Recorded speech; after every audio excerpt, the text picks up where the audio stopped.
Welcome to Upturn, the podcast where we go beyond discussing success and delve into stories that are rarely talked about. We share honest stories about failing, hitting low points, and most importantly, a turning point when someone decides, this is it, no more BS. I'm getting my life back on track now. So get inspired by authentic voices who choose to climb back up when life knocked them down. This is your place for honest conversations, recognition, and powerful upturns. Let's rise together. Hi, and welcome to the first episode of the Upturn podcast. I'm Steph, I'll be hosting this podcast, and today I'll be talking to Jannie. Yes. And she's the founder of Upturn, and we're going to talk about the upcoming book number 3. Yes, of course. But before we dive in, can you please explain what is an upturn? Oh, an upturn is something we all experience in our lives. And especially for the book series, it's like the upturn. We all have dreams, we all have goals to work to. And at some point life kicks in with everybody. But the point is not everybody dares to talk about it. And that's something I noticed when I was in a convention. You see the people on stage with their beautiful stories. And I was like, oh, I want to be there. I like those stories. But I felt so small sitting in that chair, and it was such a distance for me. And I was like, how do they do that? How do they come from where I am towards that stage? And then I noticed there is an upturn going on in their life that nobody talks about. And that was my decision, like, okay, I want the emotions and I want the stories out. We need to talk about the upturns in life. And they mostly start with, as I said, having the goal. Then life kicks in, you start falling and like, okay, what's happening here? But at some point, you hit a point and you say, hey, this is the answer. This is the way, and now I know how I can handle this. And then life starts going up again. And that's the beautiful upturn shape that we now got. And those are the stories that I want to talk about with the authors. And I think it's really important that everybody shares their story so you can connect. Yeah, absolutely. I think there are so many headline reels, like the highlight reels, like everywhere. Yeah. That you just only see the good things, but don't see the work that goes into actually getting there. Exactly. And a lot of people, especially the young people, but I think all ages, they say, oh, it's so easy to get there. And they start working and running. And then when something hits, they're like, hey, we never see that around us. No. Why is it happening to me? And then they stop chasing their dreams. Yeah. And that's not what we want, because those dreams are given to us, right? And we need to chase them and make them happen. So can you tell us a little bit about yourself? Because I know you, maybe some people that are listening know you as well, but you had quite a few upturns as well. Yeah. You're the expert on upturns. Yes, sometimes I tend to forget. I'm like, it's just normal. No, it's not. No, it's not. No, it's not. And life is a roller coaster. Yes, absolutely. And as you said, it's not just one upturn. I think everybody in everybody's life, we have multiple, some big, some small. Yes. But yes, I definitely got some upturns. I got married, got beautiful children, and at some point the promises I made, like, oh, we're never gonna part from each other. And then there was that moment we did. So that set up my life completely upside down. But it was also the moment I was like, okay, I have been a daughter, I've been a wife, I've been a mother, but who am I? Who am I? And in that period, I tried to set up my businesses and failed again. And so those were the little upturns. Yeah. Then my divorce was a big upturn, first down. But at some point, I was like, okay, it was really hard, struggling with money, struggling with dreams, struggling to get everything done with 3 children and really young children at that point. Yeah, the oldest was 11 and the youngest was 7. Yeah. And they really handled it really well, but still it's divorce, right? Yeah. So they needed the attention. I had no job at that point. Tried everything, and it was just a really crazy time. But within that time, I did find myself, and that's where my upturn started before I realize it actually. Before you knew what it was. Yeah, absolutely, because that was the most important time I started to check my my law book. So we all live by rules and habits in our own life, right? And most of the time we live it, and I lived it without checking where did it came from. Yeah, who is it? From whom? Yeah. And you just live it, and it's just like it is. And at some point, I was my kids were for the television, and they were looking, and I wanted to say something like, "Oh, don't sit so close because your eyes will get square." I remember that. Recognizable, yeah. I remember that. So that is said so often towards us, and I was just taking that breath and wanted to say, I'm like, but wait, why would I say that? Because I know it's stupid and it's not true. No, it's not true, and I don't want to give this to my children. And that was the first step. Was like, hey, where did it come from? Yeah. And why do I say it? And so I checked off a lot of those things that were such habits and normal in life. And I'm like, hey, why do I do this? So I really started to rediscover myself.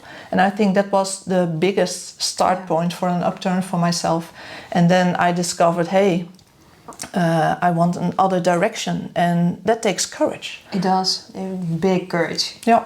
And for me, it was like, there's no other option. I don't want any other options because this is the moment I need to discover who am I. Yeah. Because I did not want to go, so chills. I did not want to go further on that path I was walking on. It was just not right. Yeah. And that moment of realization, and at that moment I felt really alone because a lot of people in my surroundings didn't understand me. And that's why I'm so passionate about getting those upturns with other people, because I do get it. Yeah. And it's not the same situation, but the feeling behind it, and it can be really lonely. And that's why, okay, you are not alone. And by speaking it out, when I start talking about those moments, which I was ashamed for. Yeah, I remember that from back then. Yeah, and like from, oh, should I say it? But sometimes you're so full of the emotions, then it just comes out, it pours out in tears mostly. So it's not unstoppable then. But always after that, when we are being vulnerable, when you're there to talk about those dirty days too, those dark days, and then you see there's light all around you. Yeah. And I remember we were in England together. Yes, and we were talking. Yeah. Yes. But then those sparks that you can give each other, right? And that was like, it's not that crazy. I'm not that alone. Yeah. And from there on, I learned to be open about it and stand for my life and stand for who I am with the good and the bad. And I think that's really important, that people feel supported and feel seen and heard. Yeah. So they can heal themselves first, and then that upturn goes up. Yeah. Then they're ready to take the next step, go to that next level in your life. Yeah. And I remember when we were in England at Longcon, and you were talking about Jeff Vandermeer, and you said, oh, he met his wife through actually writing and doing books after he got a divorce, and that. I saw the spark and you're like, oh, this is possible to find someone who actually gets me, even at a later stage in life. Yeah, and that's such an important thing, right? Because I think there are a lot of people who don't feel it, and the law book in their head, the life they're living, it's normal, and they think that's the highest standard. Yeah, it's not. And no, it really is an illusion, by the way. Yeah. And but you need to feel it and need to be there, and then that's the courage part, right? To acknowledge there's more for me, I'm meant for more, and is this really it? And then make the decision, am I okay of that this is it? Yeah. Or do you really want something more? Yeah. Yes, exactly. So at what point did you start Upturn? Because this is the third book we're currently working on. Yeah. It will be out in October 23rd. Yeah. Yes. Yeah. So the first book, at that point I came from another upturn. So after the divorce, I set up my writers coaching, and I had really big plans of a seminar. And everything was set, and I had a team filming it, and we had a nice venue, and the program was awesome, and all was set, right? And the only thing needed was the marketing. And I had about 10 leads of people helping me for the marketing. And one by one, they didn't pull through. Oh no. So everything was ready. And I was set for 250 people. I was really ambitious. I had no idea, right? And nobody, just zero, nobody bought a ticket. Oh, shit. Nobody. Oh, it was so extreme that we're like, okay, this is not just a failure. It's like, what did I miss? Yeah, you didn't get even off the ground. No, it was crazy. No. And then via a friend of mine, I got one paying client for that day. And I was like, okay, the venue is set, all the things are paid, let's go for it. So I did do the seminar, downgraded a lot for a little room for 9 people, invited some people, and only for that one person I did the seminar. And that was good. It was a great success. I had 100% conversion because it was clients. I learned a lot, but after that I was in debt. Yeah. And that was my downfall because I was divorced. It was my last money. I had followed the ideas from some coaches and borrowed money for this. So it was the end for me at that point. Yeah. Like from, what should I do? And when I met Rob Alders, it was a business coach, at that point I was just recovering a little bit. Like, okay, for a year I was just gone. I was just deep dive and don't want to face the world for shame and pain and hurt and everything. You felt like a failure and so much. And not only a failure for myself, but I promised my kids to go and make a trip because I had made a calculation, and even in the worst case scenario I thought I would be fine, and I promised my kids a trip, and then everything fell apart, and that was the worst thing, that I had failed my children. Yeah. And years later we talked about it and said, "Oh, Mom, no, we understand." But for me, that was the worst part because I didn't show up for my promises to them. Yeah. And that made me really. What am I doing? Why am I doing this? Yeah. Probably also the part, why can't I just be normal and just have a normal job? Partly because that was already on a point that, like, no, I'm not fit for a normal job. I get what you mean, but there's always that sneaky little thought. Yeah. Just so comes should in. I have? Can I just be normal for once? Yeah, and be functional, and I do get what you say. Yeah. So I was at a point that I made because I don't know if it's an English expression, but blood flows where it cannot go. Yeah. So I don't know. Sorry for I don't think it's an English expression, but what it means is that if you really want something, you make it happen, and you keep wanting that thing until it actually comes to fruition. Yeah. The feeling doesn't go away. No, it doesn't go away. And that's something I am so eager to reach my goals that no matter how much I fall down, I get up one more time, every time. Even on moments that I think I will never get up again, I get up again. Even if it takes a little longer to get up. Yeah. To extra recovery time, or in this case a year. You will get up. Exactly. Yeah. And then I visited for the first time a new seminar, and from there on there was somebody made a community, a group on WhatsApp, and Rob Alders got in that community too, and he was the one saying, "Hey, I want to write a book about mindset. Who want to join me? Because I don't want to write a book alone. I want to do it in a group. So who's in?" And I read that, and everything in my system was like, "That's so awesome! I don't dare, but that's so awesome." But the way that he is asking it, I see so many problems already. Because just of the way that he was asking, I was like, he need a coach, right? So the idea was awesome. So I was sitting like, I need to message him. But I was so frozen because everything what happened. Yeah. I felt such a failure, and who am I and who do I think I am to be able to do this? Am I crazy? So I remember I was sitting on the couch together with my new husband, and just sitting with my phone, shaking and not being able. I had written the message just to ask him, "Hey, I want to be part of the book, but I also want to help you as a coach. And Robert was sitting next to me and said, just send it. Just send it. You need to fly again. Yeah. Just send it. And when I pressed send, I was just shaking and crying. I was like, oh my God, what's happening here? I was so afraid. Oh, yeah. I was so afraid. And yeah, he responded wonderful. And he invited me to his office to have a talk about the project.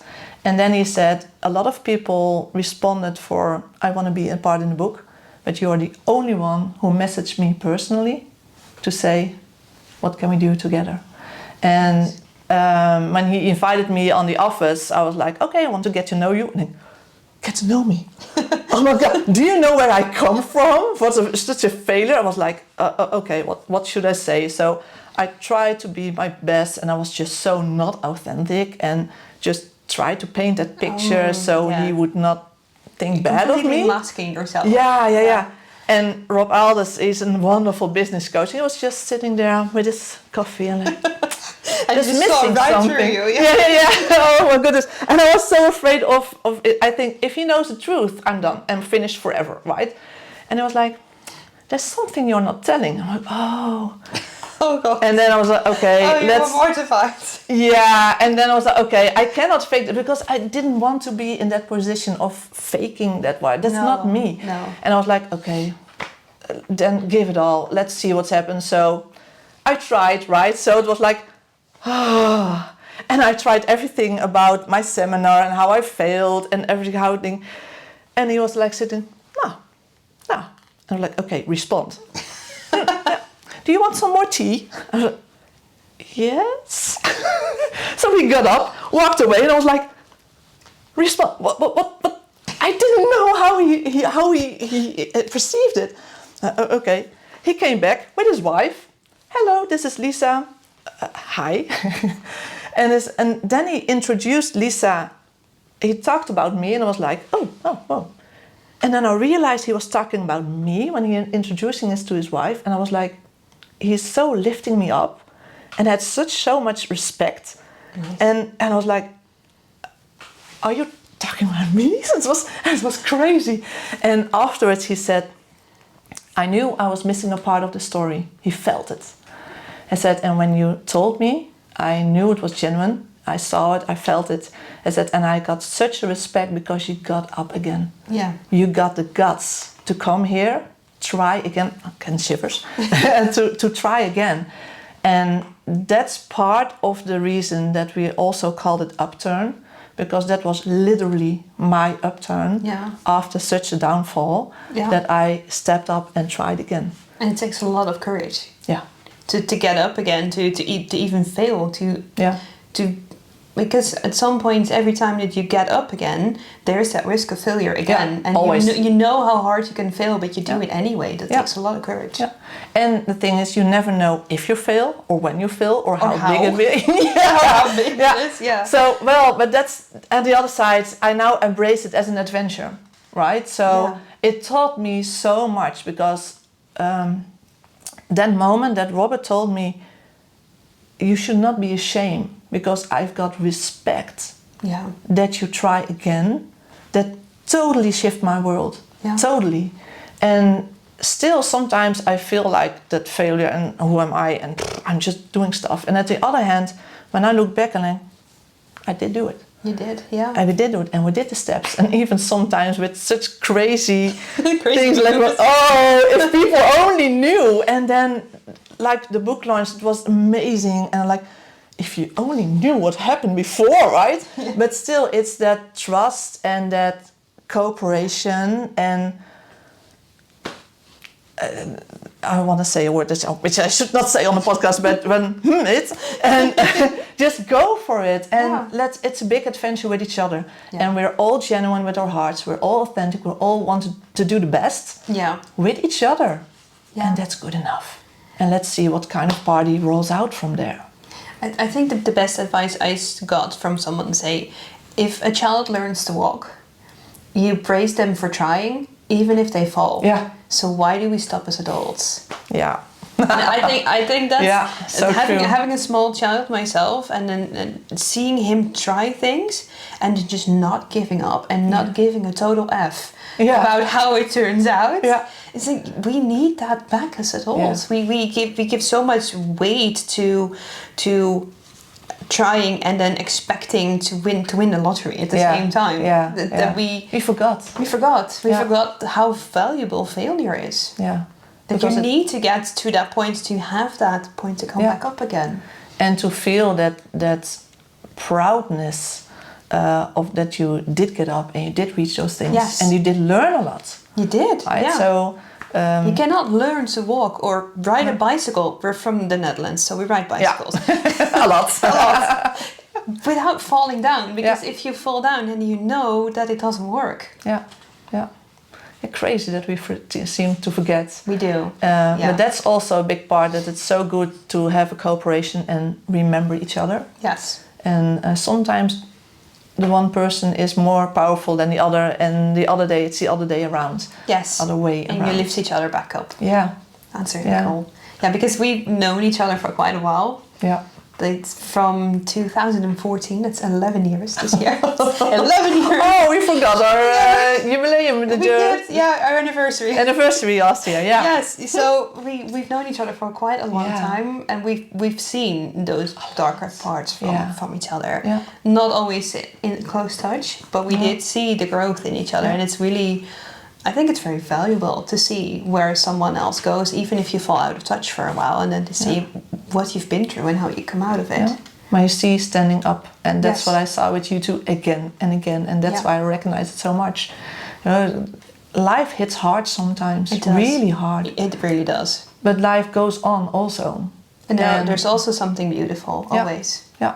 Even when it's dark and some words we should not say aloud. Yes. But yes. Yeah, but that's also, I think that's also kind of mindset of allow yourself to look back at such a nasty period of time, but looking for that pearls in it. Yeah, looking for those things that also contributed to the shift that you were making. Yes, absolutely. Because if you hadn't had the stuff you've been through, you wouldn't be here. No, true. And you wouldn't be here talking about book number 3. Oh, absolutely. If it was just a smooth ride from the start, then why need an upturn? Yeah, so the third book. Can you tell us a little bit about that? Yes, so the first book was about mindset, second personal development, and that was a hard one. It was within the COVID-19 period, so we were running for Upturn 2, and then COVID hit, and we were like, okay, it's about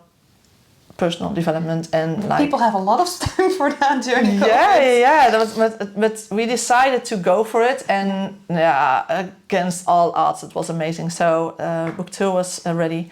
Then I set up book 3, and then again life kicked in. But now it took some more years to set it up, but now we're running again, and the group is amazing again, and that's so beautiful about every Upturn group. Somehow trust and surrender. The group authors who come together, they are one way or the other constantly connected with each other. So it's really one group telling the story, each their own story. Yeah, and it also interconnects. Yeah, it's beautiful. And now also again, it's I cannot make that up for myself. I cannot filter those people. Then and that's the part. Just show off. Yeah, and the theme for book 3 is authenticity. Yeah. And I think in those past time, every one of us have learned the deep knowledge of what is being authentic. Yes. Because it's not only the way you show up, but it's authentic also in the moments that nobody is watching. And true to yourself. Yeah. Keep your word to yourself. Yeah. And in every aspect of your life. Yeah. And that, I think for me personally, it was a big lesson also. Because I wasn't always that authentic towards myself, because I was asking so much of myself. Yeah. But also the rest of the authors, everyone in their own way, and it's such an the connection between the authors now, it's beautiful. And we're at this moment writing the stories. Yes, I've already read some of them. Yeah, really cool. Chills everyone. So when I read something or when we talk, when I got chills, normally for me it's a sign like, this is good, right? Yeah, and then it always pays off. It always pays off. Yeah. So authenticity. Why do we need this? Why do people need to read this? Oh, yeah. I think especially after the COVID-19 period, a lot of people lost connection. And that was the time of that year, right? And a lot of things went onto Zoom, so that was also a bad time. Good developments came out of it also. But somehow I noticed on a screen you can do a lot, but don't read just a script. Don't just do your trick. It is so we're trying to make that connection through the screen by showing our vulnerability. Maybe we don't know the words or say something wrong. So I don't care because the message is there, the feeling is there. And it's easier to have that connection when you're live. But being authentic, I think that's really important because things move more to screen. But also in the time we're losing connection with each other, and that's not a good development. No, and I think social media is really pressing into that as well. The fast consummation of short videos, of constantly scrolling. I think it's probably harder for people to connect in a longer conversation because they're so used to just short bits. Which makes it harder to go for that deeper connection. Yeah, and then they feel lonely with all the things that come with that. And it's nice to see because another part of my life is totally different than being a writer coach. Then I'm at medieval festivals helping my husband baking chimney cakes. And if you talk about authenticity, being at a medieval fair, baking chimney cakes. Yeah, it's awesome. And it's so different, and that is staying true to who you are. I mean, we are currently in my, I would say office, but if you look at this, it doesn't look like an office. It looks like a witch's hole, which it kind of is. That's amazing. That's my authentic self portrayed in the interior. Yeah, and dare to show it on camera because that's who you are. You should not hide yourself. I've done it for a lot of times. Yeah, because other people have an opinion about it. Yeah. And why should their opinion be more important than yours? But I think that we all can recognize the pain or that you're afraid of being rejected. But also that one, show yourself, show who you are. I remember that on the medieval festivals at the first, because I believe in God, and on the medieval festivals, like God, there are witches there, right? So, and it's just extreme, it's so much more than that, it's so much more. But I consciously started to wear my little cross. I don't wear it now, but, and for the reason to dare to show myself that I like the medieval things, I like the dress-ups and all the magic that's going on there. But I also am true in believing in God. And that's also a step of dare to show yourself, dare to be different, dare to be yourself, and that's authenticity too. And it is such a freedom. It is, it really is. And being your authentic self does not mean you disrespect someone else. No, absolutely not. Both things can be true. You believe in God, I'm a witch. Yeah, it works. But that's the beautiful part, right? So when you're having that conversation about any topic, and I respect you and you respect me, then we both can grow on the wisdoms, on the insights. And that's just the best part of having conversations. Yes. Yeah, and being authentic to both ourselves. Yeah. That's really important. Yeah, I think authentic is a kind of honesty to yourself and to your environment. And for that matter, I love what you've done with the place. And it's also for you, again, also a new step out, right? Yes, right? It's a new little upturn for you too. A little upturn, yes. Yeah. Yes, it's literally painting the wall, decorating and saying, this is where I am. Yeah. And I'm really excited to see what this will bring for the authors in the next book. Yeah. Out on the 23rd of October. Yes, October. We're doing yes, a big book presentation as well. Yeah. I think there will be a public invite somewhere. Yes, I think it will be around the summer. So we're just looking for a nice, authentic place. So we're still looking. So I cannot. We cannot say anything. We cannot say anything yet. We know the date. We know it's coming. It will be on the socials. So if you follow the socials, it will be awesome. Yeah, it will be fine. And I wanted to say something else. Yeah, that's. I don't know. I don't know anymore. It's okay. It's okay. Well, thank you so much. I'm really excited to speak with all the authors. Yeah. There will be a new podcast episode every week from now on. We'll be talking to the authors. We'll be having a team conversation as well. Yeah. All the way up to the book presentation. Yes. And we will be talking about authenticity and how you can be more authentic in your own life. And I hope to see you on the next one. And it's so awesome in those conversations with the authors to see it's not only the publishing of the book, it's not only that moment, but it's the whole journey. Yes. For their development. Yeah. And that will be amazing. It will be. Yeah. I'm curious about the conversations. Yes, me too. Cool. I'll catch you on the next one. Thank you for listening to this episode of the Upturn podcast. Did we make you hungry for your own upturn in life? Check out the website in the show notes for your next step to create your own purpose-driven life.